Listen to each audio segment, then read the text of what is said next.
Et cette école, eh bien, c'est l'école péripatéticienne. Vincent Cespedes, bonjour. Bonjour. Vous êtes philosophe. Vous nous accompagnez sur ces questions de philosophie dans Un jour, une question sur France Info. Les péripatéticiennes, quand on en entend parler dans le langage courant, oui, ce sont des prostituées. Alors quel est le lien là? Expliquez-nous tout ça. Ce sont pas n'importe quelles prostituées, ce sont les prostituées qui font le trottoir, c'est-à-dire qui marchent, qui déambulent dans la rue. Et justement, le verbe péripatein en grec veut dire se promener. Parce que selon la légende, Aristote faisait ses cours en se promenant. Ça doit venir, cette association entre prostituées, ça doit venir du langage étudiant de l'époque.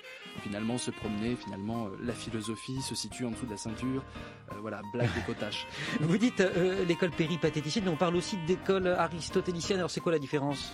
On parle d'aristotélisme pour parler de la doctrine même d'Aristote, donc le corpus aristotélicien. Mais les péripatéticiens, c'est ceux qui s'inspirent de la pensée aristotélicienne en le commentant, mais qui essaient d'aller plus loin et qui essaient de forger leur philosophie. Et c'est une philosophie qui aura une longue descendance. Une très longue descendance. Aristoxène, qui est un théoricien de la musique, Dante peut être considéré comme péripatéticien aussi, puis de la Mirandole. Et puis il y a aussi toute une mouvance arabe, parce que la philosophie, à l'époque du Moyen-Âge, elle voyage considérablement. Elle voyage et elle est sauvée par les Arabes, tandis que nous sombrons dans l'obscurantisme. Donc Al-Kindi, Al-Farabi, Averroès, évidemment, donc on l'appelle le commentateur d'Aristote d'ailleurs. Deux mots de culture générale supplémentaire, puisque c'est le principe de cette chronique. On proposait, c'est un QCM quand on vient jouer sur franceinfo.fr.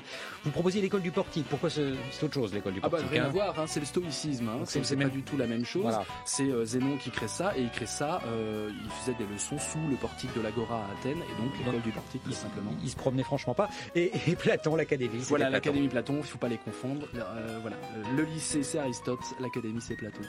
Mélangeons-nous, enquête sur l'alchimie humaine. C'était sorti en 2006 chez Marenzès. C'est l'un de vos livres, Vincent Cespedes. Et ça parle de la philosophie péripatéticienne, justement? Ah non, parce que moi, je ne suis pas dans la séparation âme-corps. Ceci dit, il y a un grand péripatéticien très connu, Alexandre d'Aphrodise, et qui a fait une philosophie du mélange. Donc une filiation qui va très loin, puisqu'elle va jusqu'à vous, Vincent Cespedes, de l'école péripatéticienne.